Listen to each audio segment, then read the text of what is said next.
Hello everyone, welcome to the Ozark Outpost. This is Global War 85, Operation Mars, Turn 7.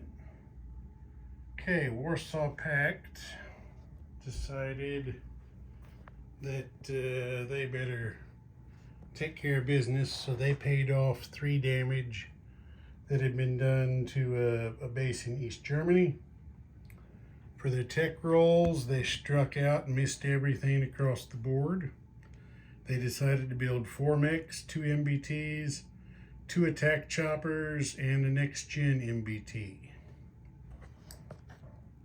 Combat.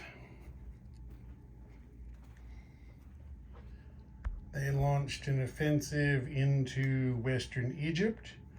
As you can see there, maybe it's a little better angle. As you can see there, they captured it at a cost of 1 light infantry. Then up here, they had another go at Austria, and as you can see, they were victorious again and lost 1 early gen fighter. In the Med here, there was a walk-in airborne assault to capture Crete. Denmark was attacked with the aid of battlefield nukes, and as you can see there, the attack was successful, 0 casualties. The major army base at Rhineland was attacked by 2 cruise missiles, and there was 2 points of damage scored there.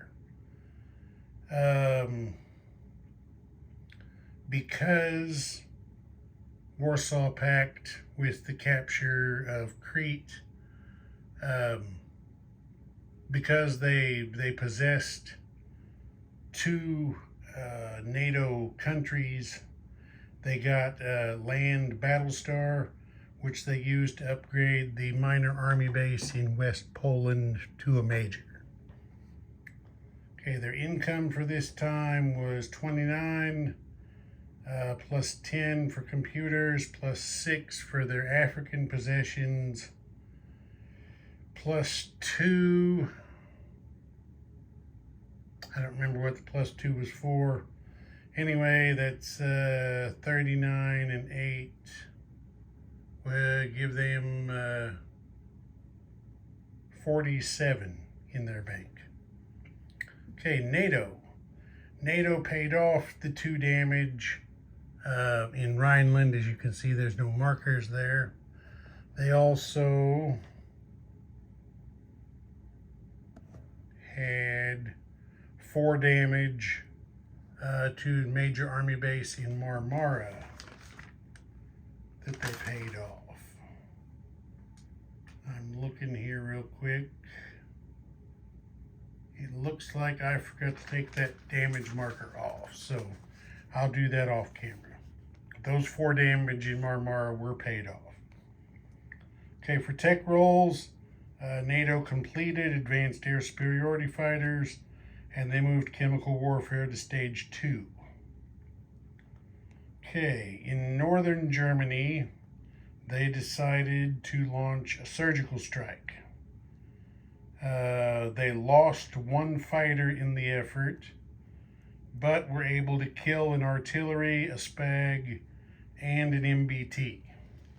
So that was pretty good action in northern Germany. West Libya. In West Libya, the minor army base there was attacked by 2 cruise missiles launched from a Vulcan bomber out over the Mediterranean, and it did, as you can see, 3 points of damage. In A5, 2 diesel electric subs were attacked by the ASW helicopters from this NATO carrier here next door, and 1 of the diesel boats was killed. The other one, as you can see, opted for silent running. NATO's income's 37 minus 6 from oil tanker loss gave them 31 in the bank. Okay. Soviet Global.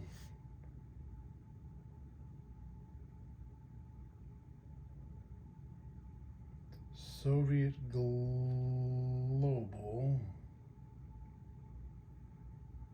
I got a note here up at the top. I don't. Oh, okay. For their tech, they were down 1 die to 5 instead of 6 because one of the major factories for Far East Command had damage on it at the time. So with their 5 dice, they rolled 2 dice on AMD and were able to complete it. And then they also completed Advanced Airborne Doctrine. For military aid, they decided to send Saddam Hussein Next Gen MBT, and they sent FEC an attack bomber. Then for themselves, they built 1 airborne, 3 paramilitary, 2 fighters, and 2 light infantry. Combat, up here in the far North Atlantic, up here, in the North Sea, the Soviet fleet and Soviet naval aviation launched a massive anti-ship missile attack against the NATO fleet in A6. They shot 7 P-700 Granite missiles and 3 KH-22s from Backfire Bomber, and they used their spy satellite for support. This resulted in 6 hits, which killed the NATO supercarrier, a cruiser, destroyer, and a frigate. This defeating an enemy task force earned the Soviet Global a Navy battle star, which they used to upgrade their last remaining minor shipyard there on the Caspian Sea so they could have a little more anti-ship missile production.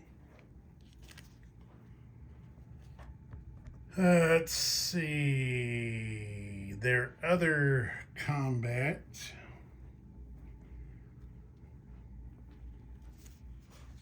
in Turkey, Soviet forces from their southern command did a walk-in capture of central Turkey. There were no defenders to oppose them. And in I-4, there was an American SSN here, which was attacked by a pair of Soviet SSNs and was sunk. There were no losses incurred as part of that. Then there was a cruise missile attack on the minor army base at Marmara. I'm not taking that off. There's where it came from.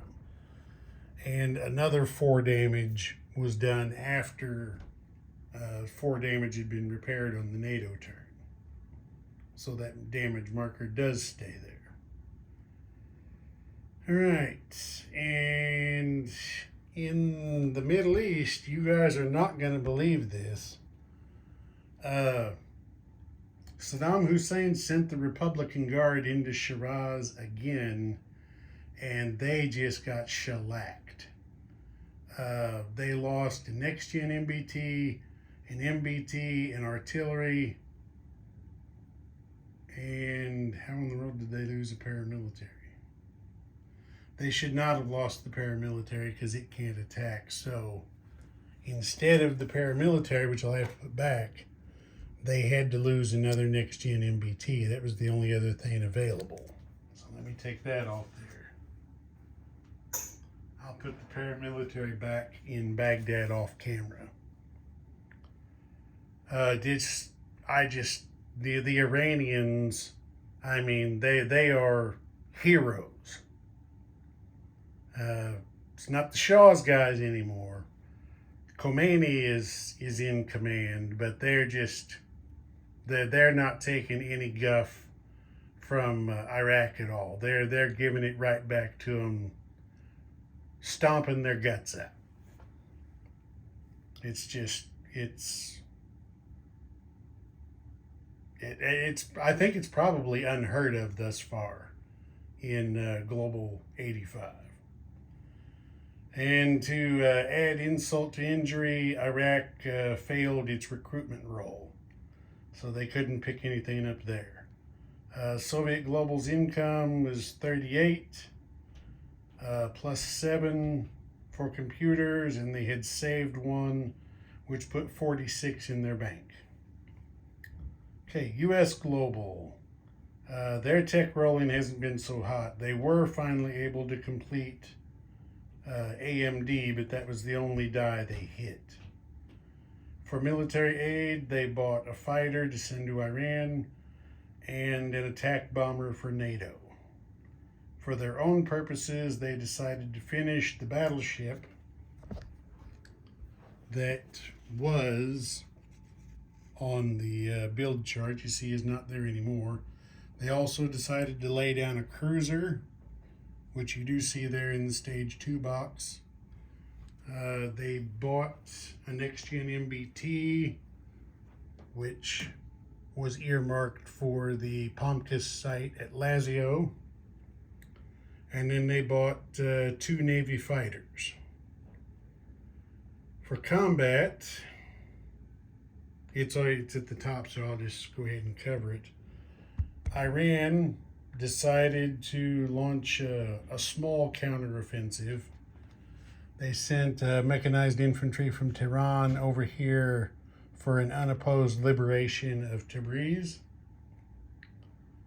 The Soviet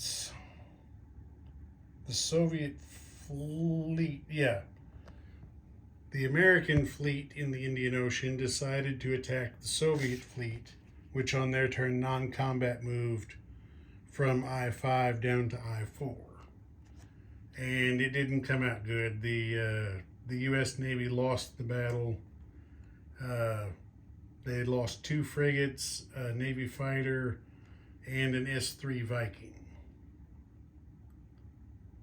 Let's see. In A-37 over here, there was a massive ASW counterattack against the SSGN and the SSN there, but the massive attack missed and they both went on silent running. In A-16, right there, the P-3 Orion attacked another SSGN, which was sunk.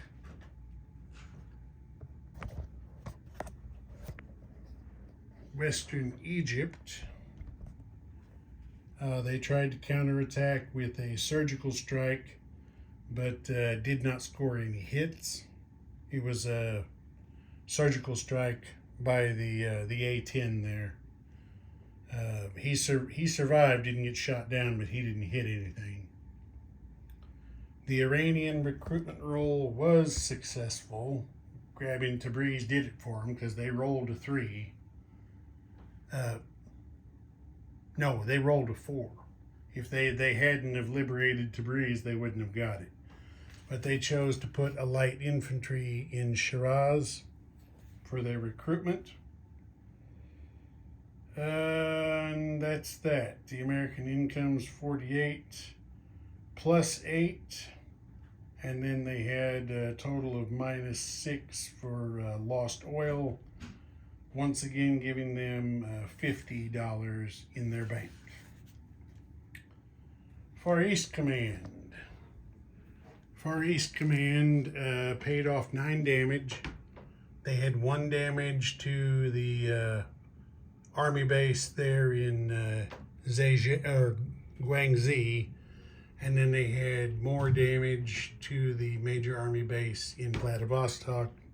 They paid off all 9 points of that.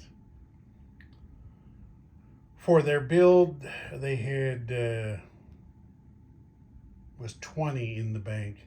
They bought 4 mechs and 2 paramilitaries.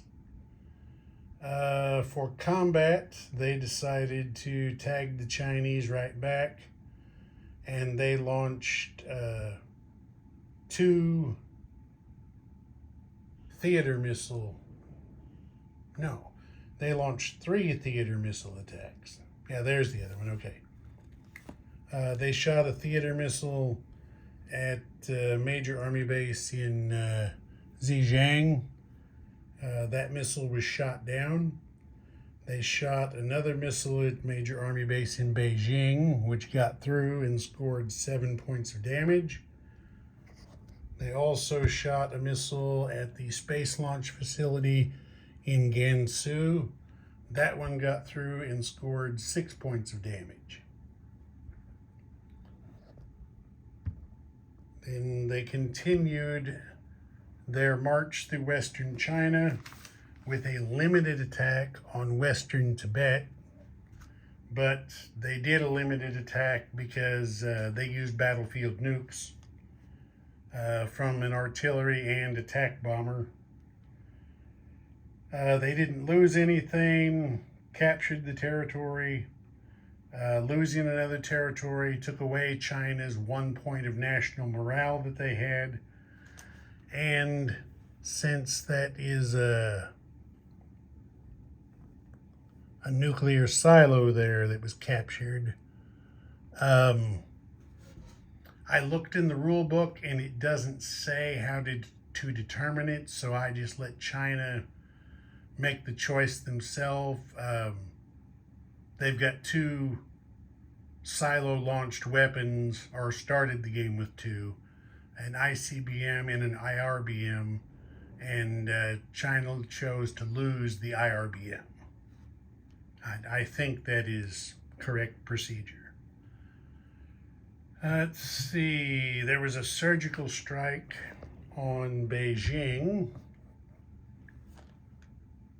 with 2 cruise missiles and 2 attack bombers with spy satellite support. The Chinese decided to scramble 6 early gen fighters to meet the attack, 4 from Zhejiang and 2 that were in Beijing. And they actually did pretty good. In interception, they didn't take any losses themselves, but they did shoot down the 2 Soviet escorting air superiority fighters. But unfortunately for them, the surgical strike reaped benefit, and the theater missile that had been in Beijing was destroyed. So FEC's income is 17 plus a total of 13 for various things, giving them 30. U.S. Pacific Command decided to build 1 destroyer and 2 Navy fighters for combat. The Orion there attacked an SSGN and P-21, as you can see, he sank it because it's not there anymore. The B-52, was it the B-52? Yeah, the B-52 launched 2 cruise missiles into Vladivostok on a surgical strike with spy satellite support, and they were able to kill the FEC theater missile that had been in Vladivostok. And then down here in Southeast Asia, as you can see, PAC launched another attack into North Vietnam, and they captured the territory for the loss of just one light infantry. So there are no more FEC forces anywhere in Southeast Asia. Show you Southeast Asia on the big map. That was that. PAC had an income of 25 minus 4 for oil loss, put 21 in their bank. China still had a couple of dice they could roll for tech, and they moved computers to stage 3. They both decided to buy 3 light infantry, and they decided, since things are not really going in their favor, as you can see, Western China is being gobbled up. Of course, all of Manchuria is in FEC control, and they've pushed into southern China as well. So the Chinese Politburo decided to retaliate with strategic nuclear attacks. There was one counterforce attack. They shot an ICBM from the silo there in eastern Tibet. Its target was the major army base over there in Uzbekistan. They also launched a counter-value attack with their nuclear-capable bomber and a nuclear gravity bomb. Their target was the minor city in Uzbekistan. But it didn't quite work out the way they wanted. Both attacks did result in early warning because of the distance away from the target. So strategic nuclear defense was fired off. The ICBM got through, but the bomber was shot down. Which reminds me, I have to go over there and take that, and the bomb and the nuclear cruise missile off China's dashboard, because they can no longer be used.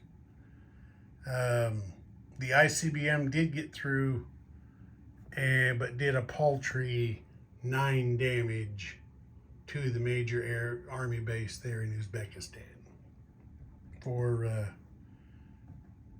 triple nuke dice, they were hoping for more, but they didn't get it. And then in regular combat, the Chinese shot their remaining theater missile there in Qinghai at the minor army base in Uzbekistan, but the inherent missile defense. Wait a minute. That was a mistake. China doesn't have AMD, so they don't get inherent missile defense. Now, if they don't have AMD, do they not get strategic nuclear defense, or is that automatic? Somebody will let me know, and if it was a mistake, I'll just have to slap my hand and go forth and sin no more. But the theater missile, yeah, I don't think that could be shot down because they don't have AMD. So we're going to roll for damage. If I'm not correct, somebody will let me know and it'll get fixed.